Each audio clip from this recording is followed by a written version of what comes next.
Assalamualaikum warahmatullahi wabarakatuh Kang Bro. Ketemu lagi dengan Iwan beneran Kang Mas. Cak, kita akan menyambut race MotoGP pertama kali di musim 2026. IWB sudah nggak sabar, IWB exciting. Lihat Cak, bahkan pulang dari sholat Jumat ya, langsung kita buat video karena IWB nggak sabar nge-share ke sampean semuanya. Tentang hari ini, bagaimana para pembalap MotoGP di free practice, latihan bebas yang kita lihat seperti yang sudah pernah IWB bahas sama semuanya, analisa kita, bedah semuanya. Dan ternyata Cak hari ini benar Cak, Aprilia benar-benar gila Mas. Aprilia ketir tenang Cak, banter Cak. Jadi teman-teman hari ini Marco Bezzecchi melesat, tak terjamah sama sekali. Marco menjadi pembalap yang super fast. Marco bahkan menggeser beberapa pembalap bagus seperti Alex Marquez pastinya yang hari terpuruk Cak. Hari ini Alex maksudnya ternyata tidak mendapatkan feeling. Jadi dia merasa kurang klop dengan motornya. Dan teman-teman, termasuk juga kita melihat bagaimana Marc Marquez yang kesulitan. Mas, kita cukup sedih juga ya kabarnya karena kita dapatkan konfirmasi kemarin ya. Marc Marquez mengeluh ya, Marquez memberikan konfirmasi ke kita semuanya bahwa dia terpaksa untuk melakukan beberapa perubahan. Apa itu, Cak? Nah, gini, Cak. Ternyata pada hari pertama Thailand ini, kemarin Marquez sudah menyatakan ke kita semuanya melalui official MotoGP bahwa dia terpaksa menggunakan aero versi 2024. Ini aero yang dikatakan aman oleh Marc Marquez pada badannya, Cak. Jadi Marc ini ternyata gara-gara cedera yang kemarin yang dihantam ya, diseruduk oleh Marco Bezzecchi ini badannya memang tidak bisa sempurna. Ada limitasi. Dan ketika itu dirasakan oleh Marc, maka semuanya terasa sulit sekali. Jadi Cak, kita dapat konfirmasi dari Marc Marquez bahwa di tahun ini sepertinya di awal musim dia akan menggunakan Aero GP24.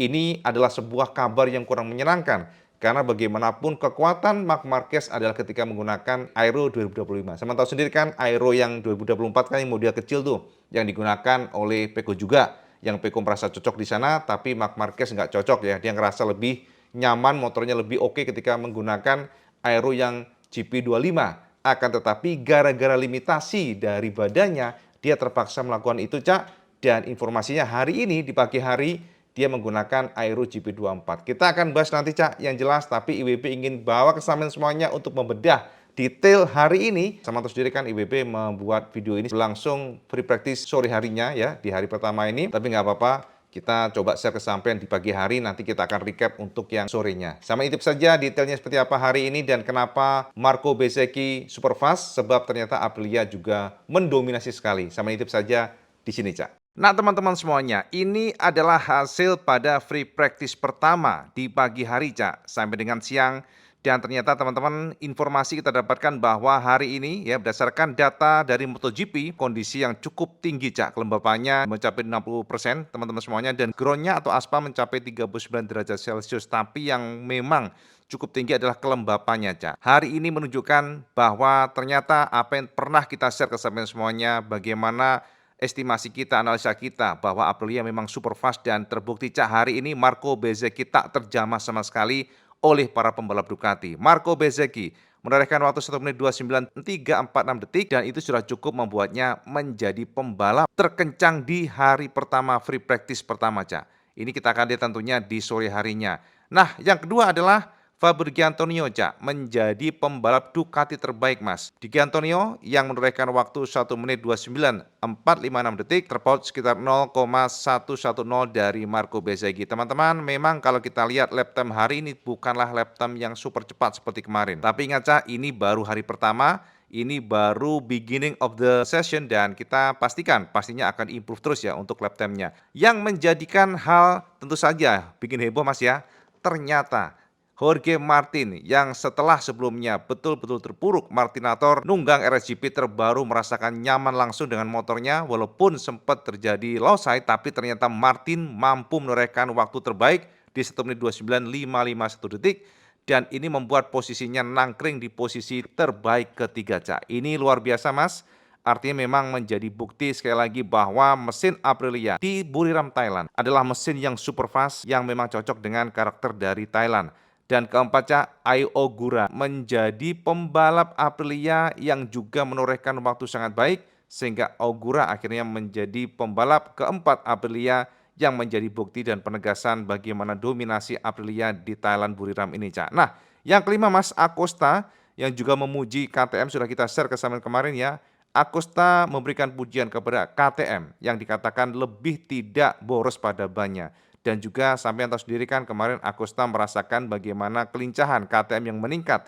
Dan teman-teman hari ini dibuktikan Akosta menjadi pembalap terkencang kelima dengan gap yang cukup tipis yakni mencapai 0,3 detik dibandingkan dengan Bezzecchi. Dan ini dia, ternyata Ducati Lenovo Cak, Marc Marquez hari ini cukup tersyok-syok ya Kang Mas ya. Karena kita mendapatkan kabar bahwa Marc Marquez mengalami problem dengan tubuhnya Cak. Jadi ada kelelahan, jadi badannya memang belum fit banget gara-gara cedera yang dialaminya. Dan bahkan informasi kita dapatkan Marquez harus terpaksa Cak menggunakan Aero tahun 2024. Ini cukup mengejutkan. Nanti kita akan bahas mengenai itu, Cak. Nah, ketujuh, Cak, ternyata Peko nempel ketat, artinya Peko nggak buruk-buruk amat ya, teman-teman. Biasanya kan Peko di belakang. Kalau dia nangkring di posisi ketujuh, ini berarti dia cukup nyaman dengan motornya dan itu adalah good sign bagi Ducati ya, Cak ya. Karena kita tahu sendiri bahwa dengan kondisi Peko yang nempel ketujuh dengan gap mencapai 0,4 detik, masih ada ruang untuk meningkat terus, Cak. Nah, kedelapan adalah Morbidelli Mas, menjadi penanda ternyata pasukan dari Pertamina Enduro VR46 Racing Team ini motornya cukup oke. Dan kesembilan Alex Marquez yang jujur ya kita cukup terkejut Mas ya, karena Alex Marquez hari ini tidak mendapatkan feel-nya. Hari ini dia nongkrong di posisi ke-9, tanda sepertinya memang motor dari Alex Marquez masih belum ngecun di Thailand di hari pertama ini. Nah, ke-10 adalah Luca Marini. Memang Honda dikatakan improve ya, teman-teman. Tapi kita juga pernah share ke semuanya bahwa itu belum cukup, Cak.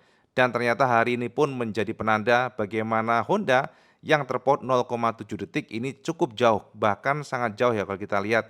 Setiap lapnya beda 0,7 detik, kalau ada 15 sampai dengan 20 lap ya pastinya bakal jauh banget, Cak, gapnya. Jadi Luca Marini menjadi pembalap terbaik pasukan Jepang, Cak, dengan gap 0,722 detik atau menorehkan waktu 1 menit 30.068 detik. Kemudian ke-11 adalah Rolf Fernandez dan 12 adalah Joan Mir. Dan teman-teman ini adalah penanda sekali lagi ya Yamaha masih kesulitan dengan V4-nya. Alex Rins hari ini menjadi pasukan Yamaha terbaik dengan posisi ke-13 atau terpaut hampir 1 detik dibandingkan dengan Bezzecchi. Kemudian 14 Johan Zarco Mas. Bastian ini sama Mas, masih merasakan suffering dengan KTM. Dan Moreira ini cukup mengejutkan ya Cak ya, Moreira hari ini menjadi pembalap rookie yang mampu nangkring di posisi 16 dengan motor RCV yang notabene belum sempurna. Teman-teman, gapnya hanya 1,29 detik. Ini memang rookie yang menjanjikan, Cak. Dan 17 Brad Binder ya, artinya memang Moreira pun bahkan lebih baik dibandingkan Brad Binder. Apalagi Quartararo, Cak, hari ini hanya nangkring di posisi 18. Teman-teman semuanya, bukti bahwa Yamaha masih sangat sulit. Dan juga 19 adalah Maverick Vinales dan 20 Jack Miller. Ini surprise banget. Dan yang terakhir, 21 adalah Toprak Razgatlioglu, ya terpaut 1,763 detik, sangat jauh ya. Teman-teman, kalau kita lihat antara Toprak dan juga Miller, ini tandanya memang Yamaha kesulitan. Yamaha masih belum nge-tune up V4 engine, dikatakan lag power dan juga traksi ban belakangnya kurang. Itu yang kita dapatkan hari ini dan teman-teman, Pero menjadi pembalap terakhir yang saat ini terpaut 2,4 detik. Nah, sekarang kita lihat, Cak, dengan segala ranking ini, Cak, seperti apa sih power top speed-nya? Apakah betul memang Aprilia super fast? Apakah betul Aprilia memang mendominasi? Kita intip datanya, Cak. Teman-teman semuanya, seperti yang sudah IWP share sebelumnya, ternyata mesin Aprilia hari ini memang menjadi top of the top. Engine yang super fast ya, jadi top speed-nya tinggi, horsepower-nya tinggi, Ayogura menjadi bukti bahwa RSGP 2026 patut diwaspadai. Ayogura menorehkan top speed 342,8 km per jam hari ini disusul Pecco Bagnaia. Ini juga mengejutkan Mas ya, ternyata Pecco juga sangat kencang motornya teman-teman. Dan Marco Bezzecchi juga menjadi pembalap ketiga, tanda persaingan sangat ketat antara mesin Ducati melawan Aprilia, Cak. Sementara Marc Marquez nangkring di posisi keempat ya untuk top speednya 340,6. Ini sama ya Marco Bezzecchi dan Marquez untuk top speednya. Sementara Fabio Antonio dan juga KTM di sini, Cak, ternyata juga kalau kita lihat seperti biasa Eropa, baru kemudian Honda nangkring di posisi ke berapa nih? 10, Cak ya. Dan Honda menorehkan waktu 337,5 km per jam baru Diego Moreira, dan yang terakhir Kang Mas kita lihat di sini ternyata pasukan Yamaha masih berada di belakang, Cak. Lihat nih Yamaha di belakang, dan kita lihat juga Ducati ya Michel Peru masih kita nggak hitung lah ya karena dia hanya test rider. Dan yang jelas memang leg power di sini terbukti Yamaha top speed-nya hanya 334 km per jam. Dan ya 335 terbaik Fabio Quartararo, tapi sangat jauh dibandingkan dengan Ai Ogura ataupun Pecco Bagnaia. Ini PR yang sangat banyak, Cak. Gokil ya gapnya. Oke, kita lanjut ke best partial times. Nah, teman-teman, setiap pembalap pasti punya strong point. Jadi pada T1, T2, T3 itu akan kelihatan siapa-siapa yang kuat. Dan ternyata, Cak, kalau kita lihat T1, Pecco Bagnaia sangat mendominasi, Cak. Di sini, Pecco mampu mengalahkan Bezzecchi. Tanda Ducati, Pecco ini ternyata bagus pada T1. Akan tetapi, Cak, pada T2 digeserlah posisi dari Pecco dengan Fabio Di Giannantonio. Tapi T3 dan T4 Marco Bezzecchi tak tersentuh. Marco menjadi penguasa pada T3 dan T4. Dan kita lihat juga pada T3 ini memang rata-rata yang sangat kuat adalah Aprilia, Mas. Bisa kelihatannya dari Ogura, Martin, baru kemudian Alex Marquez. Sementara di sini, Cak, T4 bisa lebih bervariasi. Aprilia dengan Bezzecchi, tapi Di Giannantonio dan juga Pecco mampu nongkrong di sana. Dan ternyata KTM ya untuk T4 ini sedikit oke lah ya teman-teman. Dan Marc Marquez kalau kita lihat di sini kuatnya ya nggak kuat-kuat banget ya, standar aja soalnya kalau kita lihat T1 Marquez hanya terbaik keempat, dan juga T2 yang bagus adalah Fabio Antonio, kedua Bezzecchi, dan Marc Marquez hanya di posisi ketiga, Mas. Sementara kita lihat di sini, Cak, T3 ini ternyata Marc Marquez sangat suffering. Kita lihat di sini ya. Marc Marquez sepertinya memang teman-teman Marc ini kesulitan dengan kondisi badannya. Kita mendengar bahwa Marquez harus merubah riding style-nya, kita akan bahas nantinya. Dan ke-9 posisinya, Cak, lalu T4 pun dia sangat suffering ya. Teman-teman, itu Cak sekilas informasi tentang data-data di atas kertas, dan kita coba review seperti apa sih hasil semuanya ini. Ini Cak pendapat IWB. Nah, jadi ngono Kang Mas ya. Jadi kalau sampean bedah detail dari lap time-nya, fix memang Marco adalah penguasa di Thailand. Marco adalah pembalap yang mampu mengoptimalkan T3 dan T4. Sementara T1, T2 ya agak bervariasi, Cak. Akan tetapi Pecco sangat strong atau kuat di T1. Jadi teman-teman memang ada plus minus, ada masing-masing pembalap yang kuat di A, contohnya di B kurang. Tapi kalau Bezzecchi ini kita lihat hampir rata, dia sangat kuat everywhere. Tapi yang paling strong memang T3 dan T4. Sementara Marc Marquez justru di T3 dan T4 kesulitan sekali. Kita lihat bagaimana rankingnya terperosok, Cak. Saking jauhnya ya, kita lihat tidak pernah mampu masuk top 5. Ini adalah PR terberat, dan teman-teman memang dikabarkan pada T3, T4 ini menguras tenaganya, menguras untuk kekuatan fisiknya. Dia serbah dengan fast corner, dan itu menyulitkan bagi Marc Marquez. Nah, teman-teman pasti sama bertanya, Cak IWB, kenapa Marc menggunakan Aero GP24? Ada apa dengan badannya? Apa hubungannya dengan fisiknya? Jadi gini teman-teman, sama tahu sendiri kan, ada 3 aero yang diperkenalkan oleh Ducati dan saat ini pun masih digunakan oleh Ducati. Yang pertama adalah GP24 yang masih digunakan pula oleh Pecco ya teman-teman semuanya. Kemarin juga sama tahu Marc Marquez pun menggunakannya, ngetes juga. Dan model aero ini lebih slim. Ya, GP24 adalah aero yang slim sekali, tanpa ada lekukan di bagian tengahnya ataupun dimanapun. Sementara GP25 memiliki tekukan atau lengkungan ke dalam, seperti itu ya. Yang seperti ini ya gambarnya, Cak ya. Nah, kira-kira demikian. Dan untuk yang GP25 ini, bagi Marquez nyaman, karena stability motor lebih bagus dibandingkan yang GP24. Itu versi Marquez ya. Nah, untuk yang GP26 pastinya nggak digunakan ya, yang model kemarin saya tahu kan, kita sudah pernah share ke sampean, juga dites oleh para pembalap Ducati dan ternyata terlalu demanding, Cak. Motor ini sangat stabil tapi kurang lincah menggunakan GP26 Aero. Nah, untuk yang GP25 pasti tengah-tengahnya. Akan tetapi unfortunately, Cak, bosnya, Cak. Jadi sayangnya ketika Marquez dengan kondisi badan yang masih kelelahan, dengan kondisi kebugaran yang tidak 100%, ternyata menggunakan Aero GP25 sangat menyulitkan Marquez. Jadi cepat capek, Cak. Karena memang GP25 Aero ini lebih demanding dibandingkan dengan yang GP24. Tapi gini, Cak, demanding betul, tapi stability bagi Marquez lebih bagus. Dan teman-teman, Marquez terpaksa memilih GP24 walaupun sebenarnya dia pengen GP25, ini hanya gara-gara limitasi badannya. Itu yang kita dapatkan, Mas. Jadi memang kita cukup bersedih, Cak, gara-gara ya kalau kita teringat Mandalika sebenarnya kesel banget sama Bezzecchi gitu. Nggak tahu deh, namanya balapan ya, tapi kadang-kadang kita ngerasa kok kenapa ya harus ditabrak gitu. Udah tahu Marquez ini sudah banyak sekali tulang-tulang yang protol bahasanya Cak, malah ditabrakin begitu. Tapi ya itulah Cak, namanya balapan kita nggak bisa ngapa-ngapain. Tapi yang pasti Mark memilih GP24 bukan karena motornya ataupun bukan karena dia lebih baik bagi Marc Marquez, tapi lebih ringan bagi badannya. Itu yang kita dapatkan sehingga no choice hari ini dia menggunakan aero untuk yang GP24, tapi kita belum tahu apakah nanti dengan kondisi dia yang tidak optimal akan kembali lagi ke GP25 aero, kita nggak tahu. Tapi di awal-awal hari ini dia menggunakan aero GP24 yang dikatakan less demanding walaupun dari feel motornya Marc Marquez sendiri lebih suka menggunakan Aero GP25. Jadi memang kalau sudah limitasi fisik itu susah, Cak. Berat, Kang Mas, ya. Jadi itu, Cak, yang kita dapatkan untuk Ducati. Nah, teman-teman, kalau Aprilia udahlah.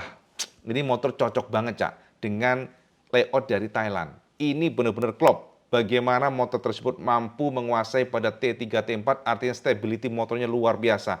Ini kan kalau kita lihat untuk T3, T4 itu rata-rata high fast corner ya. Fast corner ya high speed maksudnya. Dan kemudian ada titik braking yang sangat kuat pada last corner, dan di sana stability motor menjadi kunci utama. Kita lihat ternyata Aprilia super strong di sana, dan itu memang kelebihan Aprilia.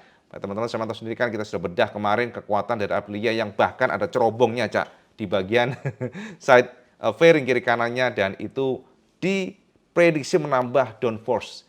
Dan itu adalah tantangan tentunya bagi tim Ducati untuk mencoba mengejar kekuatan dari Aprilia. Kita lihat Fabio Di Cantonio bagus banget ya dengan motornya. Jadi sepertinya semuanya tinggal masalah waktu. Kita berharap ya, walaupun teman-teman tentunya ya semua motor akan improve karena hari ini hanya 1 menit 29,3. IWB yakin akan bisa tembus di 1 menit 28-an nanti pada saat penutupan.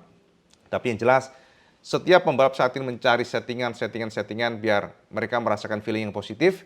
Dan sejauh ini memang kita mendapatkan info Yamaha suffering, struggling, susah, leg power, sudah meningkat, Cak, untuk retraction-nya atau traksi ban belakang. Tapi not enough, itu kata Fabio. Tidak cukup kalau ingin mengejar para pembalap di depannya, para pabrikan Eropa. Jadi sudah leg power ya V4-nya. Kemudian juga traksinya kurang bagian belakang, walaupun getting better dibandingkan dengan inline 4. Akan tetapi kalau sudah kurang tenaga dan juga traksi kurang ban belakangnya, itu akan menjadi masalah yang luar biasa. Apes juga buat Toprak yang ya seharusnya sebagai rookie, newcomer, dia bisa mengoptimalkan kekuatan skillnya, tapi gara-gara limitasi juga motornya, jadi makin lengkap, Cak. Oke, jadi teman-teman semuanya, ini kabar IWB sekilas buat sampai semuanya ya, bahwa hari ini kita katakan bahwa fix Aprilia mengancam, Aprilia mengerikan, menyeramkan, Mas. Sementara Marc Marquez terpaksa menggunakan aero lama dan ya kelelahan juga, ada limitasi dengan fisiknya. Kita lihat aja seperti apalah, WP sampai nggak bisa ngomong, Cak. Ya gara-gara kita lihat ternyata memang wow, problemnya adalah fisik dari Marc Marquez ya. Kita pantau seperti apa dan tunggu update benar-benaran. Dan sekarang seman komen, Cak, apakah seman optimis Marco Bezzecchi juara, dan apakah seman optimis juga Marquez akan getting better? Seman komen di bawah. Dan jika bisa, seman suka optimis, like, share, dan subscribe channel ini Kang Mas sama sholat 5 waktu karena itu paling penting. Assalamualaikum warahmatullahi wabarakatuh. Selamat